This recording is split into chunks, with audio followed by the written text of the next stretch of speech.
எல்லாருக்கும் வணக்கம் நண்பா. நீங்கள் தமிழில் பார்த்தது உண்மைதான். நம்ம சாசா இறந்து போச்சுங்க. என்றைக்குன்னு கேட்டிங்கன்னா நேற்று தான்.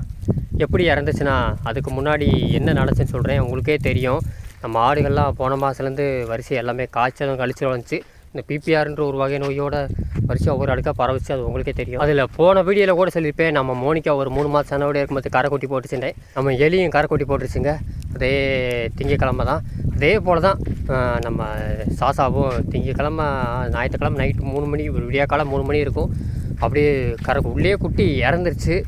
இறந்து தான் வெளியே வந்துச்சு. இந்த விடியாக்காலம் 3 மணிக்கு நான் கத்துனோடனே ஓடி போய் இழுத்தேன். குட்டியை கண் மூடி எதுவுமே இல்லாமல் தான் இருந்துச்சு. ஏன்னா 3 மாத குட்டி தான். சரி, இளங்கூடி வரும், ஒன்று இருக்கும், ஒன்று இருக்காது நினச்சேன்.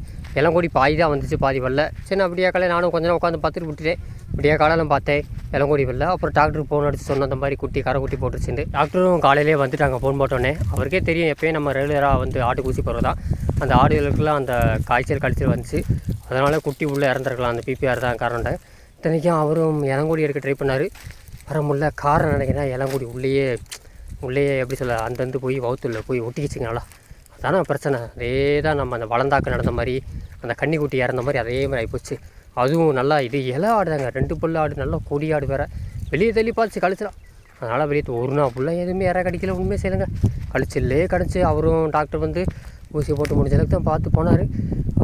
ஒன்றும் அந்த இளங்கொடி வெளியே வரல. பிஞ்சு பாதி வந்துச்சு, பாதி வர முடியாமல் போச்சு. கடைசியில் நேற்று தாங்க திங்கக்கிழமை காலையில் ஒரு 7 மணி இருக்கும், 7 மணி 8 மணி இருக்குங்க, இறந்து போச்சுங்க. அதுவும் அந்த இறக்கிறதுக்கு 1/2 மணி நேரத்துக்கு முன்னாடி கூட அதான் எந்திரிச்சு முடிஞ்ச அளவுக்கு தண்ணி குடிச்சிச்சு.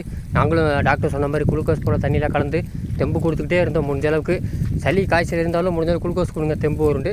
அதே போல் பிஸ்கட்டை கலச்சி தண்ணியில் கலந்து அப்படி கொடுத்தோம். என்னென்னமோ ட்ரை பண்ணி பார்த்துங்க. அந்த போய் இளங்கூடி நஞ்சு கூடி நல்லா ஒட்டிக்கிச்சு. அதில் தான் நம்ம தோற்று போகிறோங்க.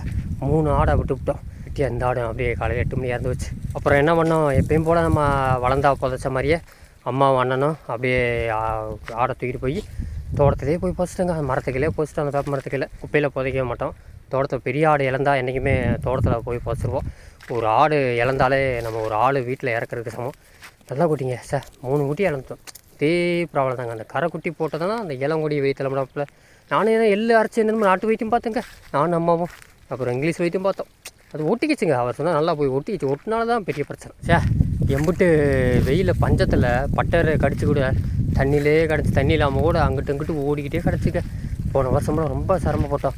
இப்போ பச்சை வர டயத்தில் கடைசியில் நானும் அந்த சாகருக்கு ஒரு முன்னாடி அந்த பச்சை புல்லை தோட்டத்துலேருந்து அடுத்து போட்டு பார்த்தோம். தின்னல, அது வாயில் எடுத்து கடிச்சு பார்த்து பச்சை வர இடத்துல குட்டி இறந்தே வச்சுங்க. நல்லா நம்மக்கிட்ட கொடியாடு இருக்குதுன்னு நினச்சேன். 4 கொடியாடு உரித்தண்டு, அதில் இந்த ஒரு கொடியாடு இறந்தே வச்சு. நல்லா 2 பல்லு தரத்தில் நல்லா பெரிய ஆடுங்க. நம்ம புள்ளிமானு ஹைட் அளவுக்கு இருந்துச்சு. இப்படி இறக்குன்னு எதிர்பார்க்கலங்க. நானும் இந்த வீடியோ எடுக்கக்கூடாதுன்னு நினச்சேன். இருந்தாலும் ஒரு ஆடை சொல்லாமல் இருக்க முடியாது. சில பேருக்கு டிப்ரெஷன் ஆகலாம். இருந்தாலும் என்ன மன்னிச்சுக்குங்க. எப்படி நடக்க முடியல நினச்சேன். சார், இந்த இடத்துல கோடை காலத்தில் போய் இறந்து வச்சாங்க. இருந்தாலும் நம்ம டைனோசரில் 4 பிள்ளையில் ஒரு புள்ள போயிடுச்சு. இந்த மீன் இருக்குதா கொஞ்சமாக பார்த்துக்கு இருக்கணும். அந்த கரைக்குட்டி தாங்க நமக்கு பெரிய இத்தனை வருஷம் ஆனாலும் நானும் அந்த ஒரு விஷயத்தெல்லாம் தோற்றே போகிறேன். மற்றதெல்லாம் கரெக்டாக இருந்தாலும் இந்த கரைக்குட்டி போகிறதுல இளங்கொடியில் இத்தனைக்கு நாட்டு வைத்தியம் கூட கேட்க மாட்டேங்குது. அது காரணம் உள்ளே குட்டி இறந்தாலே பிரச்சனை தாங்க. அதான் ஆயிடுச்சு. சரி நண்பா, நடக்கக்கூடாது நடந்துருச்சு.